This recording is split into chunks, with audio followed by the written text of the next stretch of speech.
mencari biaya yang terendah gitu ya. Jadi sama-sama misalnya di puskesmas A, puskesmas B gitu ya misalnya. Nah itu pasiennya mungkin puskesmas A ada 50, puskesmas B ada 100 gitu ya. Dalam 1 jam bisa melayani 50, melayani 100 misalnya.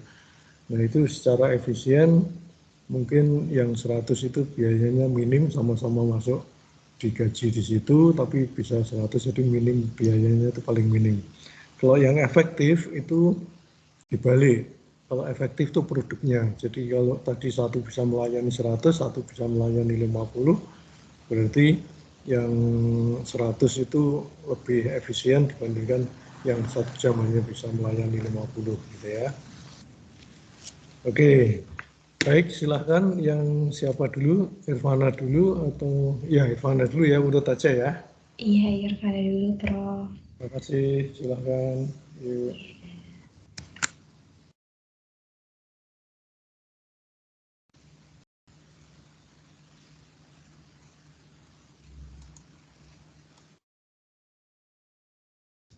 Saya izin share screen ya, Prof.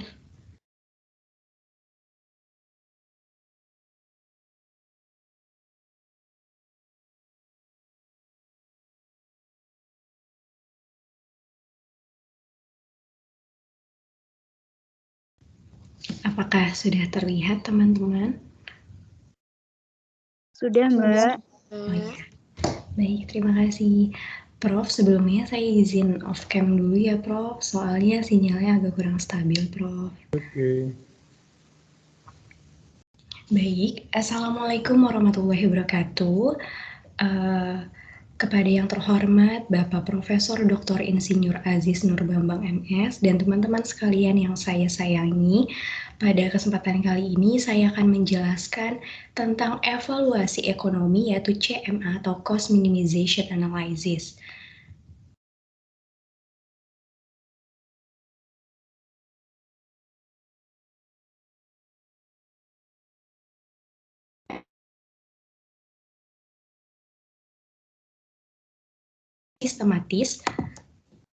Penilaian yang sistematis, input dan outcome dari dua aktivitas alternatif dan analisis komparatif keduanya. Lalu tujuan dari evaluasi ekonomi itu sendiri adalah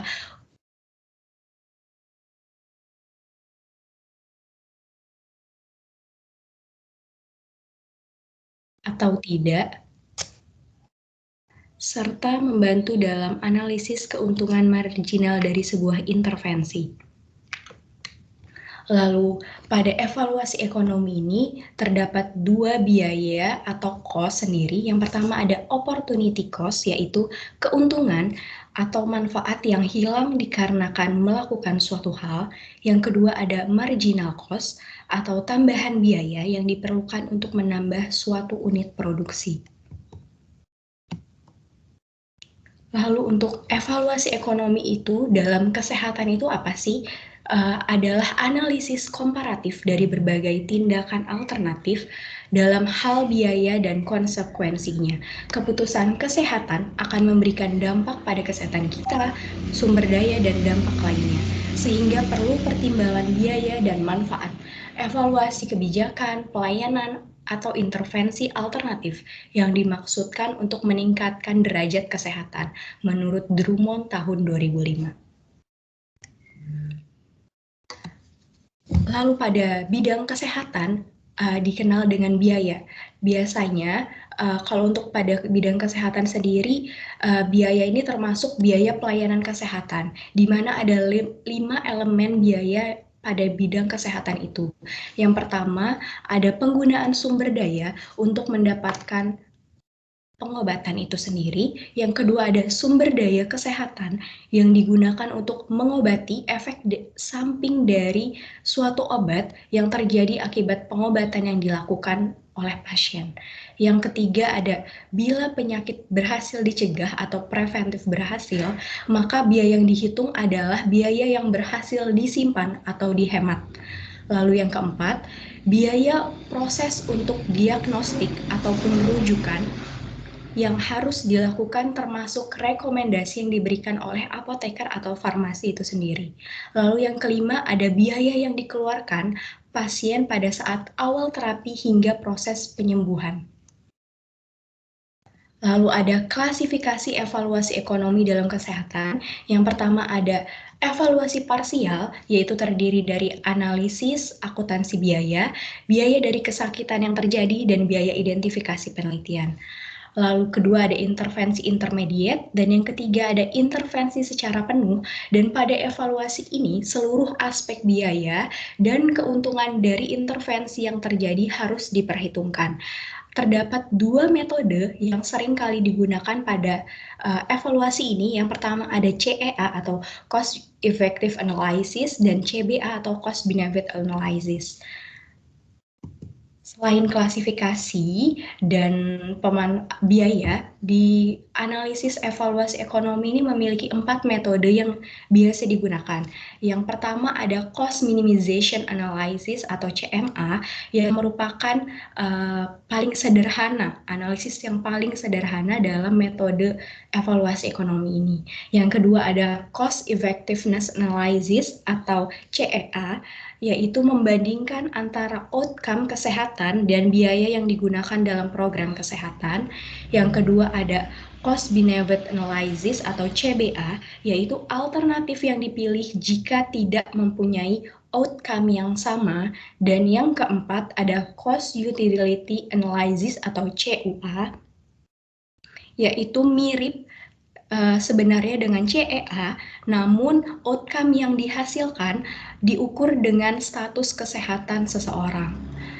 Pada kesempatan kali ini saya akan mempresentasikan tentang CM atau Cost Minimization Analysis, dan untuk 3 metode analisis lainnya akan dijelaskan oleh rekan-rekan saya pada presentasi setelah ini. Yang pertama CMA. CMA sendiri merupakan teknik sederhana yang didesain untuk melakukan pilihan di antara beberapa alternatif yang mungkin dilakukan dengan mendapatkan outcome yang setara dengan melakukan identifikasi biaya yang dibutuhkan atau dikeluarkan dari alternatif-alternatif tersebut. Lalu tujuan dari CMA sendiri adalah untuk mengidentifikasi alternatif dengan biaya terendah, di mana CMA sendiri cost minimization, jadi biaya yang paling terendah. Selain itu, CMA memiliki kekuatan dan keterbatasannya sendiri. Yang pertama, kekuatannya adalah metode yang relatif mudah dan sederhana. Yang kedua, dapat digunakan untuk membandingkan efektivitas dari 2 obat dalam sebuah percobaan. Yang ketiga, CMA ini berfokus pada biaya. Lalu untuk keterbatasannya sendiri, CMA itu asumsi pengobatan dengan hasil yang ekuivalen, di mana jika seorang peneliti mengambil asumsi yang tidak benar, maka hasilnya akan ambigu. Dan keterbatasan yang kedua yaitu banyak studi yang perlu dilakukan untuk membuktikannya. Ada beberapa penelitian yang sebenarnya kurang cocok untuk CMA, namun ada penelitian juga yang cocok menggunakan CMA. Selanjutnya saya akan menjelaskan jurnal terkait CMA. Pada kesempatan ini saya mengambil dari Science Direct dengan judul Cost Minimization Analysis of Ranibizumab versus Aflibercept for Treating Saudi Patient with Visual Impairment owing to Age-Related Macular Degeneration or Diabetic Macular Edema. Pada penelitian ini dilakukan pada 2 pasien. Yang pertama adalah Age-Related Macular Degeneration, yaitu AMD, atau penyakit mata degeneratif kronis yang menyebabkan hilangnya penglihatan secara progresif. Yang kedua ada Diabetic Macular Edema atau diabetes makular edema, merupakan akumulasi cairan di titik pusat retina akibat kebocoran kapiler yang luas. Nah, pada penelitian ini membandingkan dua obat. Yang pertama ada ranibizumab, yaitu pengobatan neovaskular untuk AMD dan DME dengan pemberian melalui injeksi. Lalu yang kedua ada aflibercept, yaitu pengobatan dengan intravitreal atau intravena. Nah, pada penelitian ini juga memiliki urgensi, yaitu karena harga obat-obatan di Saudi Arabia meningkat seiring waktu, menyebabkan akhirnya penelitian ini diadakan. Penelitian ini dilakukan selama 2 tahun di Saudi Arabia dengan pasien DME dan AMD. Selanjutnya adalah hasil penelitian. Pada penelitian ini dilakukan 4 treatment yang berbeda.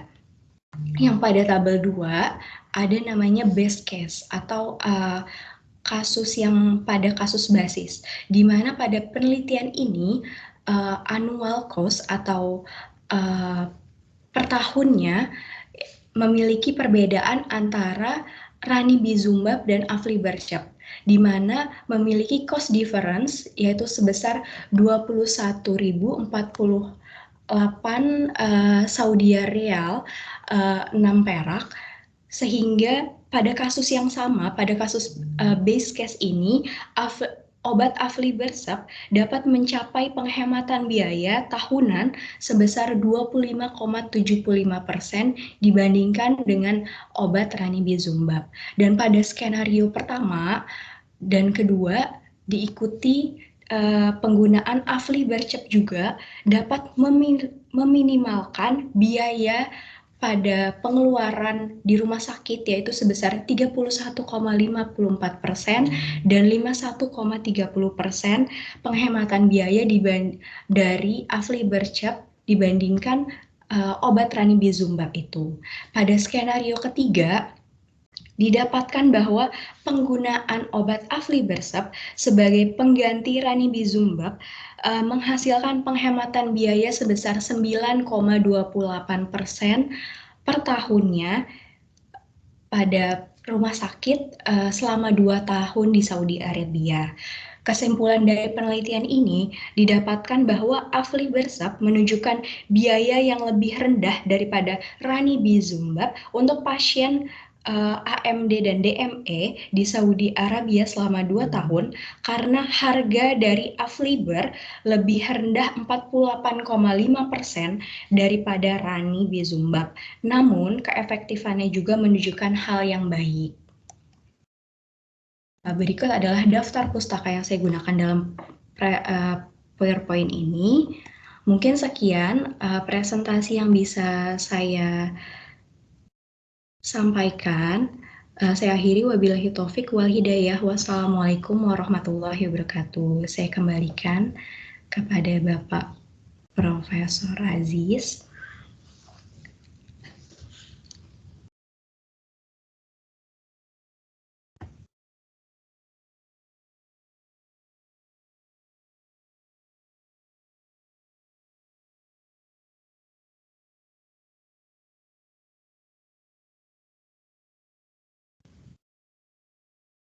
Prof.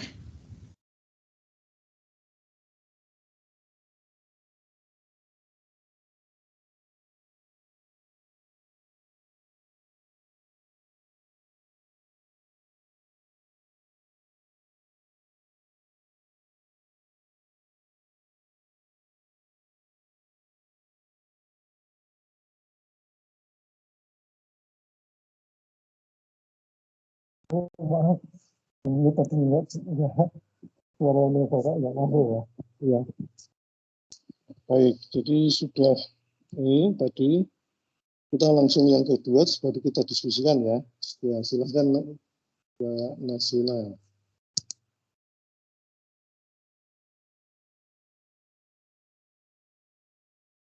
Selanjutnya Mbak Nurul Amalia, silakan dilanjutkan presentasinya. Oke, bentar.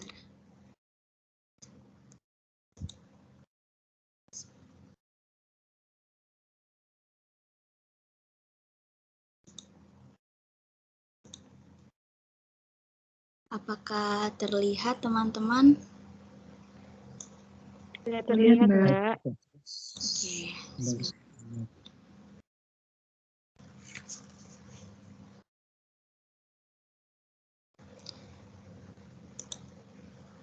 Sebelumnya Prof, izin off cam ya Prof, supaya sinyalnya tidak gangguan. Bismillahirrahmanirrahim. Assalamualaikum warahmatullahi wabarakatuh. Yang terhormat Bapak Profesor Dr. Insinyur Ajis Nur Bambang MS dan teman-teman sekalian yang saya sayangi.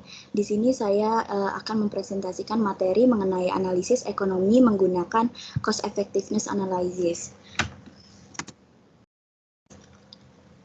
Sebentar, saya pengertian dari cost effectiveness analysis sendiri itu adalah untuk cost sendiri itu sebagai metode atau biaya untuk menentukan program mana yang dapat menyelesaikan tujuan tertentu dengan biaya yang minimum. Sedangkan untuk effectiveness sendiri itu adalah alat bantu pembuat keputusan yang dirancang agar pembuat keputusan tersebut mengetahui dengan pasti alternatif pemecahan mana yang paling efektif. Sedangkan untuk analisis sendiri dalam cost effectiveness analysis itu adalah untuk menganalisis membandingkan berbagai cara untuk mencapai tujuan yang sama dengan cara paling murah untuk mencapai tujuan tersebut.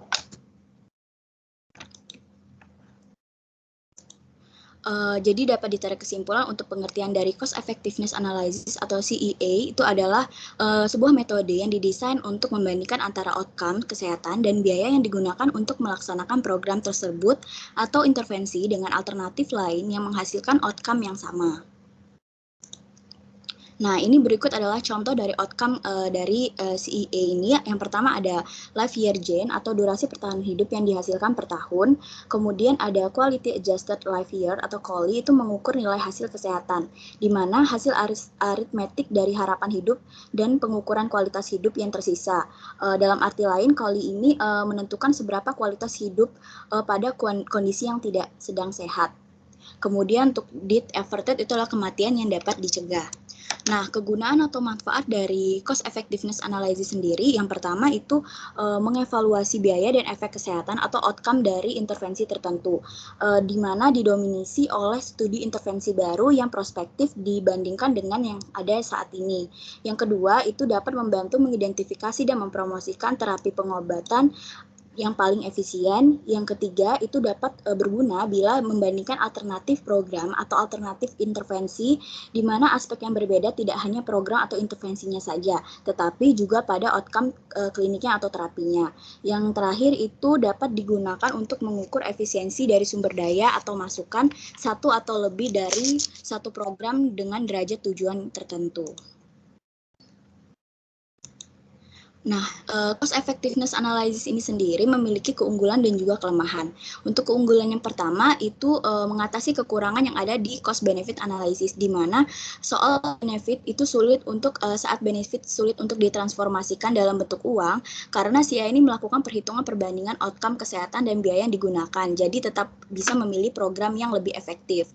Nah, yang kedua itu hemat waktu dan sumber daya intensif, di mana CA memiliki tahap perhitungan yang lebih sederhana sehingga dapat menghemat waktu dan tidak memerlukan banyak sumber daya untuk melakukan analisis. Yang ketiga itu lebih mudah untuk memahami perhitungan. Seperti yang dijelaskan sebelumnya itu adalah CA ini cukup sederhana karena dapat mudah dipahami. Yang terakhir itu cocok untuk pengambilan keputusan dan pemilihan program. Yang tidak hanya keunggulan, CA ini juga memiliki kelemahan. Yang pertama, alternatif tidak dapat dibandingkan dengan tepat. Yang kedua, CA ini terkadang terlalu disederhanakan, dan yang terakhir itu belum adanya pembobotan terhadap tujuan dari setiap program.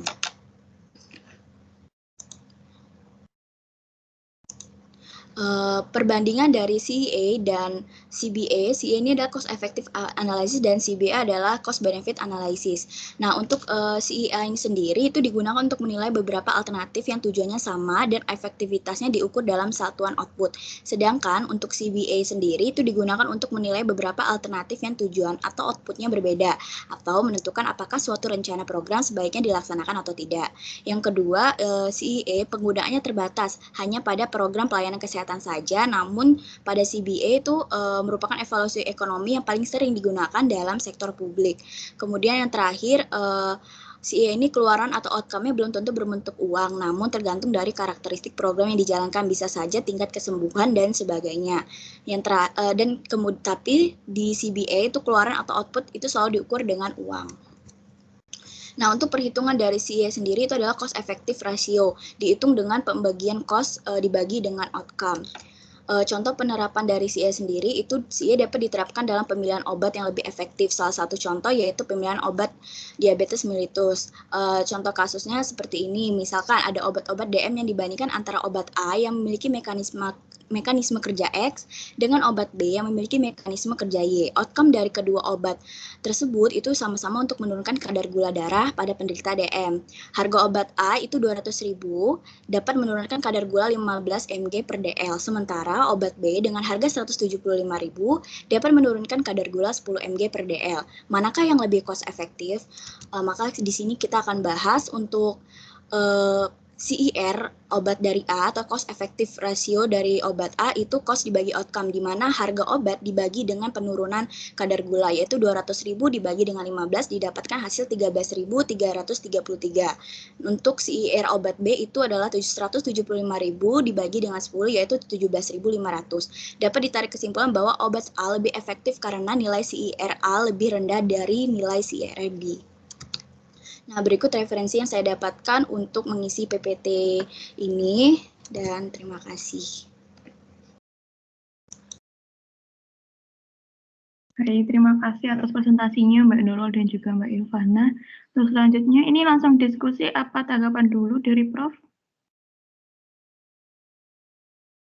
Prof Aziz?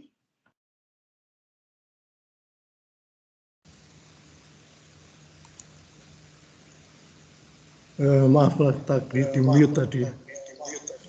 Prof. Baik.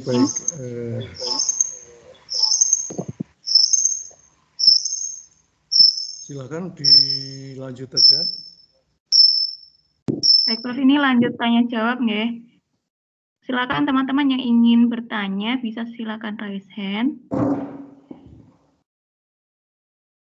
Ya, sambil menunggu teman-teman bertanya, tadi belum diberi contohnya ya, mungkin bisa diberi contohnya.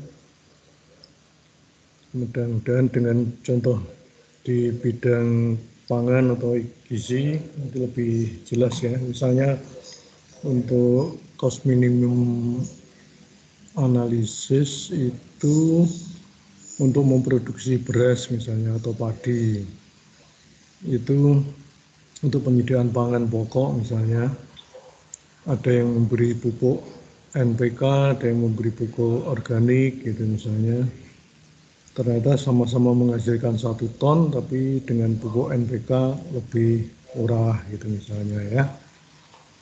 Terus kalau yang efektif itu misalnya untuk pemberantasan hama penyakit warang di padi misalnya. Itu misalnya dengan Brestan, EEC atau dengan pestisida yang lain, mungkin ada yang lebih efektif pakai Brestan 50 EC misalnya ya. Ya, silakan teman-teman dilanjut.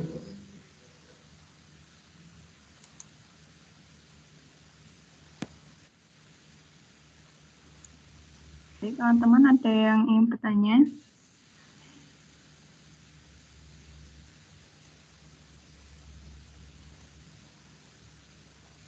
Ya, silahkan share screen sehingga nanti ini karena terekam bisa tercatat semua.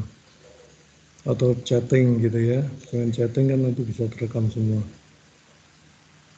Kalau belum ada, saya bertanya ya Prof, untuk Mbak Irvana. Ya, silakan langsung aja ke siapa gitu. Tadi jurnalnya yang disampaikan sama Mbak Irvana kan tadi ada tabel 2 sama 3. Nah, itu kan ada apa sama skenario 1, 2, dan 3 nggak salah. Nah, itu kan tadi disampaikan ternyata tiap tahunnya itu ada perbedaan cost. Apakah itu ada treatment lain yang dilakukan? Jadi sehingga menyebabkan perbedaan kedua cost dari skenario 1 dan 2 dan 3. Baik, Mbak Zila, terima kasih banyak atas pertanyaannya. Izin menjawab ya, Prof. Sebelumnya saya ingin menambahkan bahwa harga atau dari kedua obat itu sebenarnya berbeda. Yang pertama, harga dari ranibizumab sendiri yaitu 1.879 US dollar untuk per 10 mg-nya, sedangkan obat aflibercept itu sebesar 968 dolar per 40 gramnya. Nah, dari segi efektivitas, dari segi cost-nya pun berbeda. Dan untuk treatment, sebenarnya untuk keempatnya itu treatmentnya berbeda-beda. Dan untuk penyakitnya juga berbeda-beda. Yang pertama untuk basis case atau yang pertama itu tuh pada penyakit DME saja dengan pengobatan yang seperti biasanya. Jadi pengobatannya itu dilakukan injeksi seperti biasanya selama 12 minggu. Untuk skenario pertama itu adalah pasien AMD saja dengan 1 kali injeksinya setiap 4 minggu untuk ranibizumab dan 12 minggu untuk aflibernya. Untuk skenario kedua itu pada pasien AMD diberikan pada minggu keempat, ke-8 dan ke-12 untuk kedua obatnya. Dan untuk skenario ketiga itu diberikannya hanya untuk pada pasien DME dengan 1 kali injeksi per 4 minggunya untuk ranibizumab dan 8 minggu untuk aflibernya. Jadi dari selain segi treatmentnya dan segi cost-nya juga sudah berbeda jauh. Begitu Mbak, mungkin itu yang bisa saya sampaikan. Apakah bisa diterima? Iya, baik Mbak, bisa diterima. Berarti tadi beda, di cost-nya sudah beda, treatment-nya juga sudah beda. Maksudnya cost analnya. Baik, terima kasih Mbak Irvana. Terima kasih banyak. Untuk yang ingin bertanya bisa raise hand atau mungkin ingin menambahkan.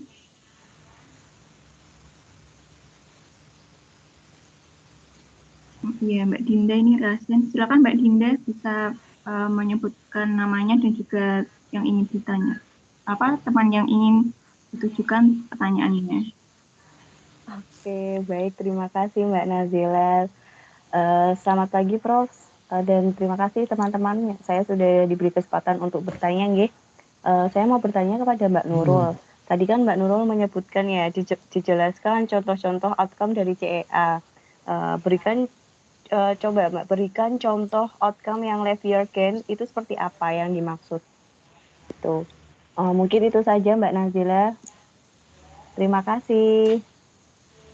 Silakan Mbak Nurul bisa menjawab pertanyaan dari Mbak Dinda. Oke, saya ingin mencoba menjawab. Terima kasih untuk Mbak Dinda yang sudah menanya.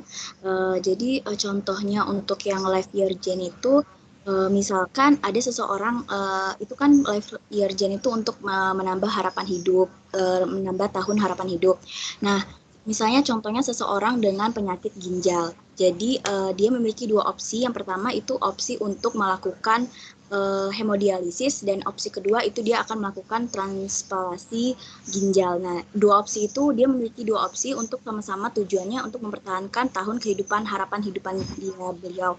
Jadi disitulah digunakannya dari CCAA yang 5 year gain itu Mbak Dinda. Jadi kayak misalnya penyakit ginjal, dia memilih antara 2 opsinya, mau hemodialisis atau transplantasi ginjal. Itu Mbak Dinda. Oh gitu, jadi transplantasi ginjal ya. Transplantasi ginjal, oke, baik. Terima kasih Mbak Nurul atas jawabannya.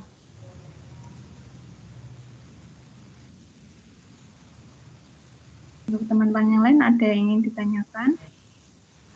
Silahkan, masih ada waktu.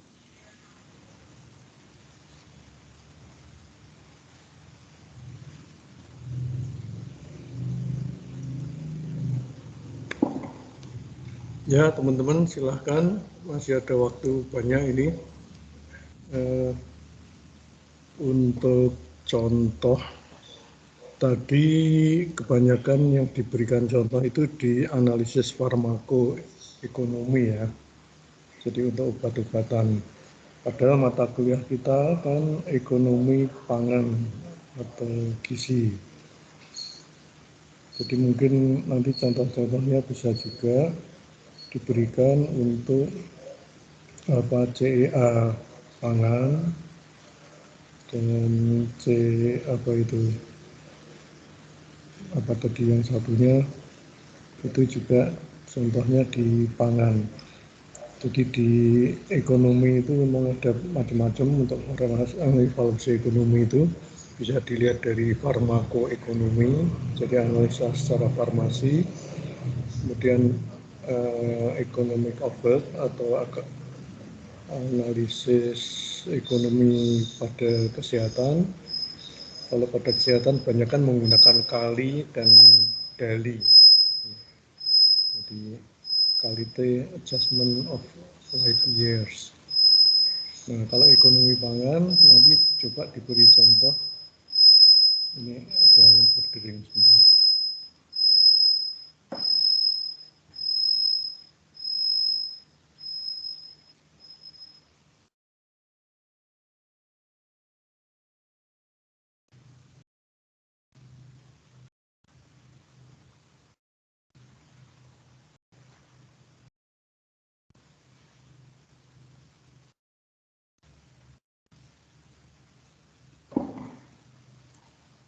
Nah, kalau yang untuk kali, dali itu biasanya digunakan untuk analisis kesehatan, ekonomi kesehatan.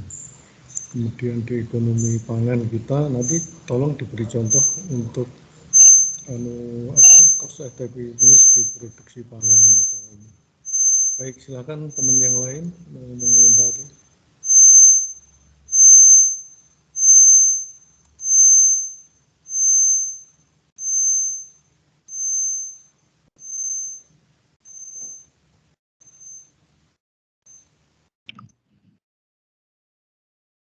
Silahkan teman-teman yang ingin bertanya lagi.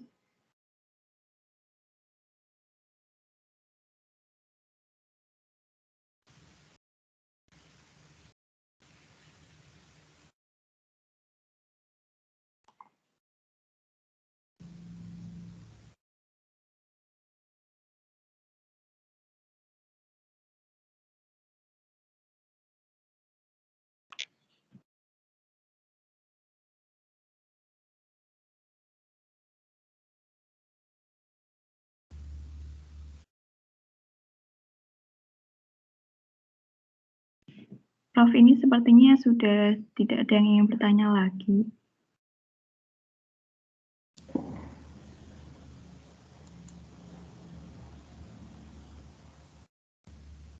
Masih ada lagi yang mau nambahkan?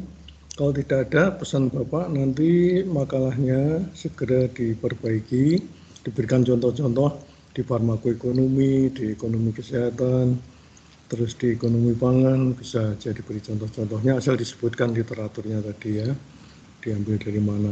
Juga sekarang itu sudah banyak yang penelitian S2 yang Bapak ikut membimbing itu mengambil analisis berdasarkan pangan yang tersedia. Jadi misalnya perbedaan antara status gizi pada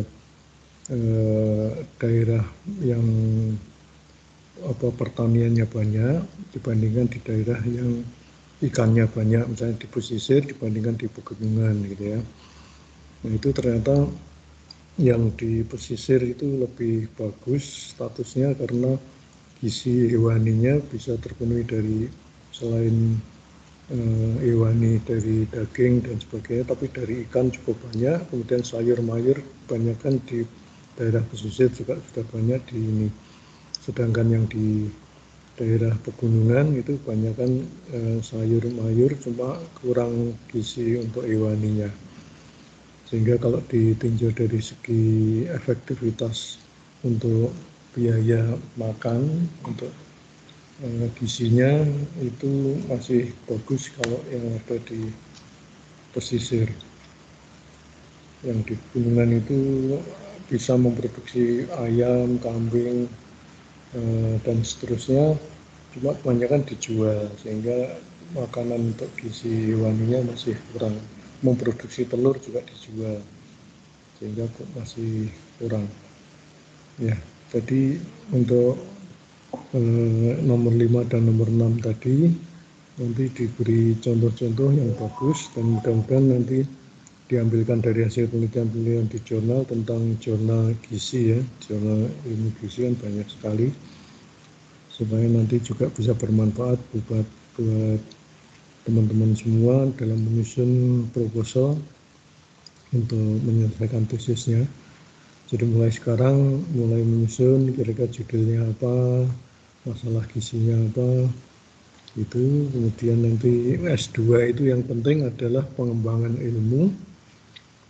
Jadi kita mau mengembangkan ilmu di bidang apa, itu di bidang ekonomi gizinya, apa di bidang gizi dan kesehatannya, atau di bidang apa, sehingga nanti bisa menghasilkan tesis yang betul-betul bisa bermanfaat buat teman-teman semuanya. Dan buat bekerja nanti misalnya di Departemen Kesehatan, di Departemen Pertanian, di Departemen apapun, itu kita bisa memanfaatkan tesis atau ilmu yang telah kita kembangkan di sini. Baik, masih ada lagi saran atau pertanyaan dari teman-teman? Saya Prof izin Silakan. bertanya kepada jenengan Prof. Saya kebetulan minggu depan itu presentasi terkait materinya ini Prof, Belum ada ya? analisis ekonomi pangan. Bapak mau ngirimkan itu belum apa sudah ya untuk apa itu penilaian format atau buran penilaian untuk penyusunan proposal dan tesis S2 sudah pernah Bapak kirim belum ya? Sudah, Prof. Sudah, Sudah, Prof. Prof. Gimana Ivana?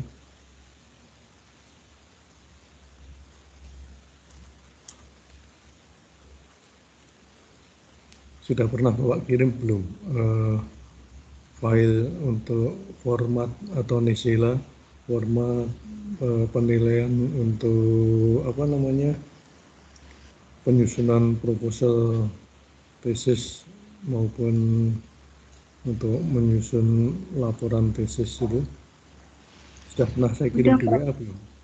Sudah, Mana Prof. Nasila masih di mute ya? Nggak ada suaranya.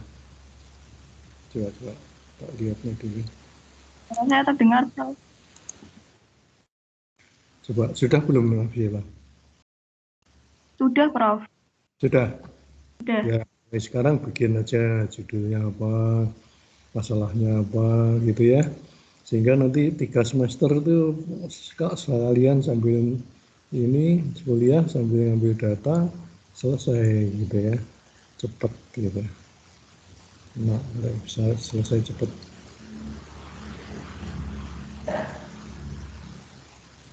Ya, baik, silahkan kembali ke Nisela, gimana?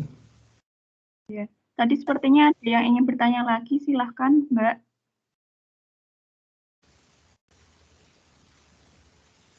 Tadi Mbak Dinda yang mau bertanya lagi. Silahkan, Mbak. Oke. Suara saya terdengar, Prof? Terdengar, jelas banget. Oke, baik. Terima kasih, Prof.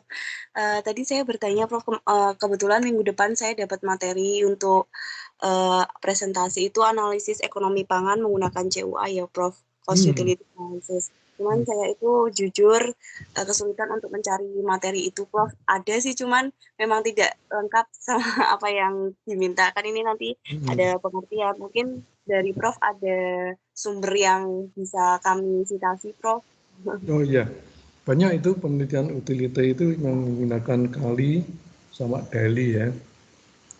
Itu juga kelemahan-kelemahannya. Coba dicari di jurnal ya mengenai CUA. Biasanya jurnal yang internasional yang bahasa Inggris itu banyak sekali bisa di situ. Jadi cost utility analysis diukur dari kualitas hidupnya gitu ya. Kalau biasa tuh kita kalau mengukur kualitas orang yang sehat itu kita ukur 10 gitu ya. Kemudian dia kena COVID, terus kita bisa mengukur apakah kira-kira dia itu skornya 5, apa 8, apa 9. Kalau 9 mungkin cepat sembuh gitu, tapi skornya 5, kalau makin menurun jadi 4, 3, karena dia komorbid, mungkin 3 hari lagi, 4 hari lagi gitu ya. Jadi penggunaannya itu utility-nya yang diukur, yang utility atau kegunaan dari obat itu atau kegunaan dari pemberian gizi itu. Orang diabetes misalnya diberi apa, obat diabetes misalnya kan macam-macam itu, bisa dengan penurunan tiga-tiganya, kolesterolnya, kemudian penurunan kadar gulanya, kemudian penurunan asam uratnya gitu. Dengan tiga-tiganya dibandingkan dengan hanya penurunan pakai obat diabetes saja misalnya. Nah itu utility atau manfaatnya itu yang mana yang paling baik gitu. Nanti Dinda cari ya di jurnal-jurnal internasional banyak sekali, atau di jurnal-jurnal kesehatan ya, untuk mengukur kesehatan pasien. Terus di buku apa ya, satu lagi saya sebentar, bukunya kemarin saya pakai. Yang kesehatan, Prof. Di buku ekonomi kesehatan, di buku saya kebetulan belum terbit, sudah saya berikan di percetakan. Mungkin akhir bulan ini kalau nanti bisa, coba saya taruhnya di perpustakaan nanti ya. Ya gitu ya Dinda, bisa carinya di cost utility analysis gitu ya. Oke, baik Prof. Terima kasih. Yuk, silahkan, ada lagi?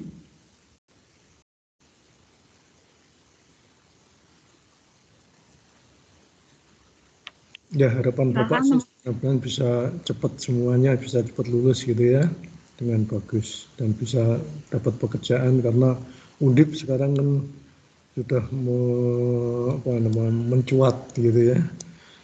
Mulai dari dulu di kelas internasionalnya masih di atas 500, sekarang sudah turun 400, dan sudah sekarang turun ke tingkat 100 dunia. Kalau untuk Asia, Undip sudah lumayan, sekarang sudah masuk 10, peringkat ke 10 universitas ya. Dan PTNBH Undip juga sekarang sudah makin maju. Undip Food juga mudah-mudahan sekarang bisa menguntungkan, bisa banyak, karena banyak dari sarjana gizi maupun dari tokoh-tokoh gizi yang terlibat di Undip Food gitu ya, dengan makanan-makanan yang cukup sehat, cukup bergizi, cukup bernilai, tapi dengan harga yang terjangkau. Untuk rapat gubernur, rapat ini semuanya Undip sendiri kalau rapat juga sekarang pesannya ke Undip Food. Ya. Masih ada lagi, silakan. Misalnya tidak ada yang sangkut pautnya dengan ini juga boleh menyusun strategi untuk supaya cepat lulus gitu.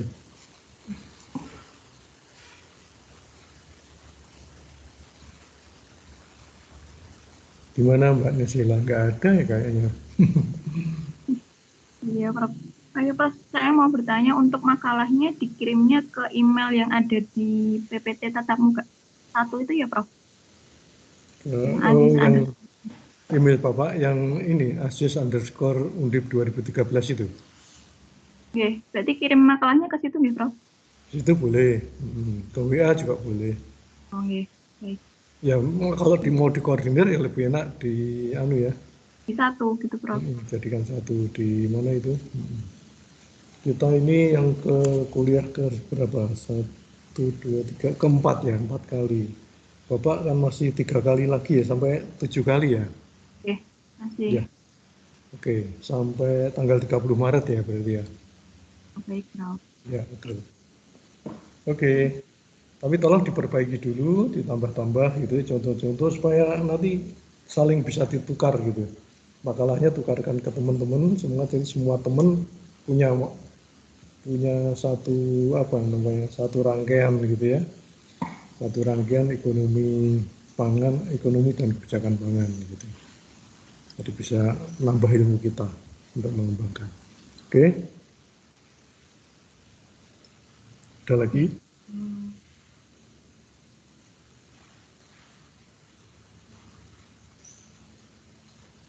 Elvi, Desi, mamanya, Mambaya, gimana kabarmu? Kamu cantik manis sekali. Aduh, tenang. Puji Tuhan baik, Prof. Iya, puji Tuhan, bagus. Kamu di mana ini? Dari mana? Saya asal Toraja, Prof, Sulawesi Terus Selatan. chattingnya di Sulawesi Utara atau di mana? Di Sulawesi Selatan. Oh, di Sulawesi Selatan. Ya, Prof. Iya. Di universitas mana dulu kamu waktu ngambilnya? Saya alumni Universitas Hasanuddin Makassar, Prof. Ah, Makassar. Teman saya banyak di sana dulu. Ya, Prof. Iya, dari siapa itu ya? Gilbert Mamuaya, terus Luther Ginting, terus apa lagi ya? Banyak sekali dulu yang ngambil dokter di Perancis sama saya. Iya. Oke, ya sehat-sehat ya, Elvi ya. Ya, terima kasih, Prof. Prof juga sehat-sehat. Iya. Kamu dulu latar belakangnya apa, Elvi? Saya S1 Gizi, Prof. Gizi juga ya? Iya, Prof. Gizi masyarakat ya, bukan kesehatan masyarakat, tapi gizi masyarakat. Kalau di Unhas, S1 Gizi berada di bawah naungannya FKM, Prof. Oh, di Tapi FKM. Oh iya, iya, ya sama seperti di sini. Saya ngajar juga di FKM Unimus, Universitas Muhammadiyah Semarang. Itu juga yang gizi itu bagian dari departemen atau prodi di Fakultas Kesehatan Masyarakat. Jadi ada yang berminat di EBIT, terus ada berminat yang di gizi juga.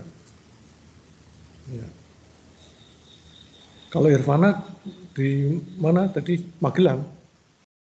Irfana di Lampung, Prof.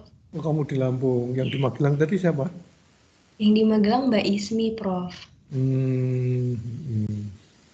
Iya, iya, iya. Jihan? Dari mana? Di kota mana? Saya di Cilacap, Prof. Wih, jauh juga ya. 6 jam kalau dari Semarang. Belum ada Iya, tol. Prof. Santi? Santi di mana? Saya di Jambi, Prof. Jambi. Oh, Jambi. Oh, anak saya dulu pernah di Jambi di perkebunan teh. Wah, naik ke atas itu. Oh, Mas, enggak, Prof. Yang ada pegunungan kebun teh, Prof. Ya, oh kamu dekat di situ. Oh, iya, iya, iya, iya. Ya, Prof. Tehnya bagus-bagus itu. Anak saya itu pengawas di sana, jadi ekspornya itu ke Nederland, ke Eropa banyak kan. Jadi teh-teh yang bagus-bagus itu, teh pucuk-pucuk itu banyak diekspor ke sana. Terus teh yang tua-tua itu di sini dibakar gitu, dicoklatkan. Jadi sudah nggak rasa teh lagi, rasanya sudah pahit kayak itu. Di teh-teh yang diekspor itu kan betul-betul pucuk teh daun yang dikeringkan bagus. Kalau di sini kan teh yang kita minum itu teh yang disangrai, tahu disangrai ya, dikeringkan pakai itu ya, pakai api. Jadi rasanya jadi coklat. Kalau kebanyakan jadi pahit kayak kopi. Tehnya jadi hitam gitu ya. Oke, kalau Mbak Nurul di mana Mbak Nurul? Dari Lampung, Prof. Lampung, Lampung juga bagus. Saya dulu punya teman kepala dinas perikanan Provinsi Lampung, Pak Helmi Mahmud, sekarang udah pensiun. Iya. Oke, nggak ada lagi yang tanya. Kembali ke Mbak Nazila. Ya, Prof. Ini lanjut diskusi lagi. Teman-teman ada yang mau ditanya lagi tidak? Mungkin ada apa curhatan atau apa? Mungkin bisa dikonsultasikan sama Prof. Waktu kesulitan menyusun judul atau apa? Silahkan. Belum ada. Berarti minggu depan siapa? Elvi, siap? Siap, Prof. Masih cari bahan. Ya, terus siapa lagi? Setelah Elvi itu Dinda, ya. Dinda siap? Dinda besok? Insya Allah ya, Prof. Oke, baik. Ya, sambil cari-cari terus ya, buku sekarang banyak sekali, bisa diakses. Misalnya pakai Bookbun juga bisa, Bookbunnya yang sudah dilanggan Undip karena kamu sudah punya NIM kan bisa akses gratis. Baik, kita tutup ya. Kalau gitu kita akhiri. Alhamdulillahirrahmanirrahim. Assalamualaikum warahmatullahi wabarakatuh. Waalaikumsalam warahmatullahi wabarakatuh. Sampai ketemu minggu depan. Sehat-sehat ya, Prof. Terima kasih banyak, Prof. Banyak, Prof. Ya.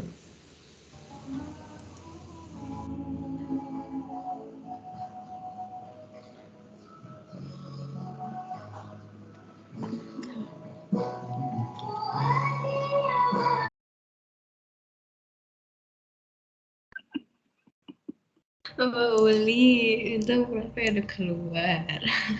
Mbak Uli sambil karaokean ya. Tetangga aku, Mbak. Mbak Zel, berarti apa? Berarti makalahnya nanti di akhir ya? Apa gimana? Tadi kayaknya ngomongnya kalau udah keempat ya, pertemuan keempat itu nanti dijadiin satu, terakhir tanggal 30 Maret, itu nanti kayaknya kalau pertama, nanti kalau kedua mungkin waktu pas mau mepet TS itu. Oh ya udah. Oke. Oh, berarti kita tanggal 20 Maret ya, Mbak ya? 30 tadi ngomongnya. Oh, 30. Berarti yang kloter awal ini tanggal 20 atau tanggal 30 juga? 30, jadi berarti ini kan udah 6 orang. Itu nanti masuknya 30 sama yang minggu depan. Kan masih ada waktu juga 2 minggu ya. Tadi ngomongnya sampai pertemuan keempat. Pertemuan keempat berarti hari ini ya? Iya, hari ini. Tapi kalau dibagi dua berarti 6 sama 7 gitu aja. Berarti sampai yang pertemuan hari ini aja, Pak? Yang minggu depan nanti yang waktu akhir UTS. Boleh 6 orang. Ya. Jadi dari aku, Mbak Necia, Mbak Ismi, Mbak Irfana, 20 Maret ya. Nanti Kamis Minggu aku follow up lagi. Oke, guys.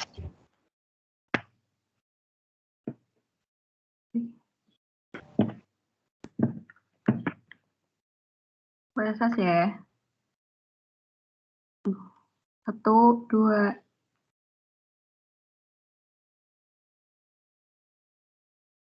Bentar. 1, 2.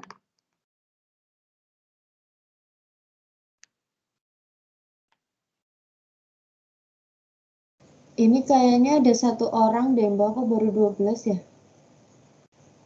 Siapa ya? Mbak Ismi kayaknya. Apa di calling? Ya, aku tolong.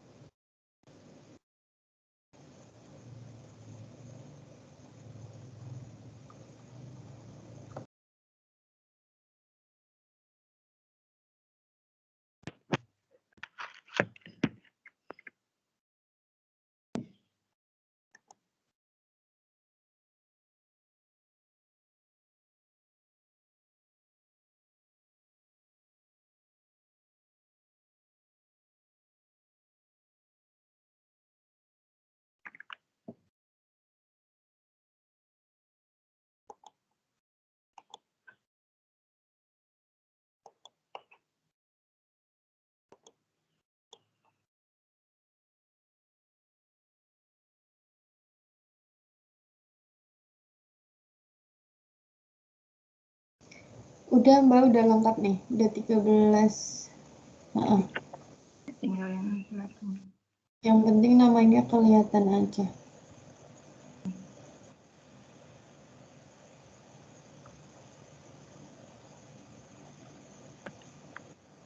Sudah lengkap. Terima kasih ya teman-teman atas kehadirannya pada hari ini. Dari Kormat, mohon maaf jika ada kekurangan dan kesalahan. Terima kasih atas perhatiannya. Saya akhiri. Wassalamualaikum warahmatullahi wabarakatuh.